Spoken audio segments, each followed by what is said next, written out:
ৰাজভৱন ঘেৰাও অনুষ্ঠানত প্ৰতিবাদত চৰকাৰী যন্ত্ৰই যিদৰে তেওঁৰ ক্ষমতাসমূহ অপব্যৱহাৰ কৰি গণতান্ত্ৰিক প্ৰতিবাদক মুখিমূৰ কৰিবৰ কাৰণে কন্দুৱা গেছ অবৈজ্ঞানিকভাৱে প্ৰয়োগ কৰাৰ ফলত আমাৰ এগৰাকী সতীৰ্থ মৃদুল ইছলাম ডাঙৰীয়া শ্বহীদ হয়। গতিকে এয়া গণতন্ত্ৰৰ কাৰণে অত্যন্ত দুৰ্ভাগ্যজনক। মই আপোনালোকৰ মাধ্যমৰ জৰিয়তে সমগ্ৰ অসমবাসী ৰাইজক শ্ৰদ্ধা প্ৰণিপাত জনাই আহ্বান কৰিবলৈ ওলাইছোঁ।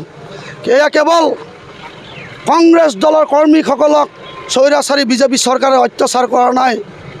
অসমবাসী ৰাইজ, এয়া সাংবাদিকসকলক গণতান্ত্ৰিক প্ৰতিবাদ সাব্যস্ত কৰা স্বাধীন ভাৰতৰ নাগৰিকসকলক এই ফেচিষ্ট চৰকাৰে যি ধৰণে আক্ৰমণ কৰি হত্যা কৰাৰ ষড়যন্ত্ৰত লিপ্ত হৈছে, এয়া গণতন্ত্ৰ আৰু সাংবিধানিক দেশ এখনৰ কাৰণে মুঠেই উচিত নহয়।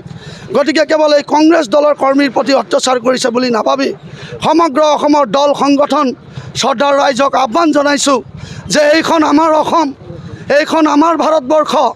আমাৰ যদি নিজৰ সংবিধান ৰক্ষা হৈ নাথাকে, আমাৰ যদি গণতান্ত্ৰিক অধিকাৰ ৰক্ষা হৈ নাথাকে, আমাৰ গণতান্ত্ৰিক অধিকাৰৰ যি আমাৰ গণতন্ত্ৰৰ চতুৰ্থ স্তম্ভ যি মুক্ত প্ৰকাশ হ'ব লাগে, সেই মুক্ত প্ৰকাশ সাংবাদিকসকল যদি সুৰক্ষিত হৈ নাথাকে, তেতিয়াহ'লে এই দেশখন কিংজনৰ দেশ হ'বলৈ বেছি দিন নাই। আৰু মই ইয়াৰ পৰাই অসমৰ প্ৰশাসনিক যন্ত্ৰক শ্ৰদ্ধা জনাই এটা আহ্বান জনাইছোঁ, কেৱল মাত্ৰ কংগ্ৰেছ দলৰ ক্ষতি নহয়, আপোনালোকে এই কংগ্ৰেছ দলৰ ক্ষতি বুলি নাভাবিব।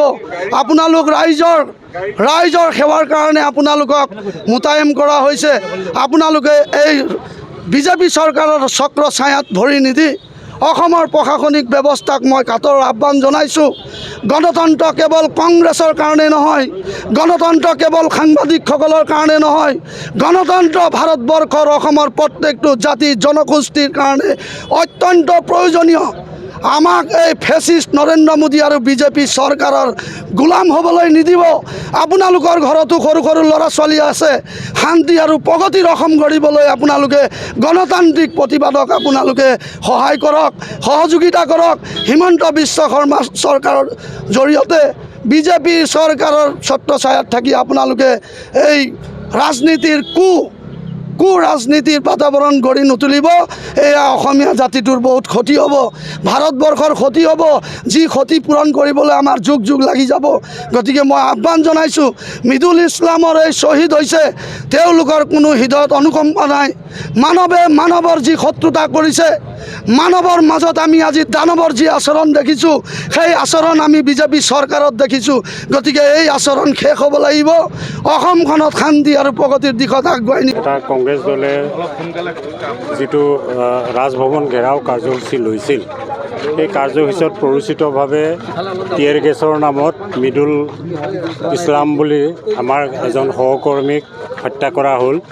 গতিকে তাৰ প্ৰতিবাদত আমি আজি শান্তিপূৰ্ণভাৱে এটা মৌন সমদল আমি উলিয়াইছোঁ, যাতে গণতন্ত্ৰ ৰক্ষা হয়, যাতে শান্তি শৃংখলা অসমত ৰক্ষা হয়। এই দমনমূলক কাৰ্যসূচী যাতে চৰকাৰে নলওক, চৰকাৰৰ যাতে শুভবুদ্ধি হওক, সেই লৈ আমি আজি মৌন সমদল কৰিছোঁ। হয়, ডেমক্ৰেচি গণতন্ত্ৰক হত্যা কৰা হৈছে। এই চৰকাৰখনে, কেন্দ্ৰীয় চৰকাৰ আৰু ৰাজ্য চৰকাৰে গণতন্ত্ৰক হত্যা কৰা হৈছে। গতিকে এইকাৰণে আমি ৰাইজকো আহ্বান জনাইছোঁ যে গণতন্ত্ৰ ৰক্ষা হওক। সেয়ে আমাৰ আজিৰ এই মৌন সমদল।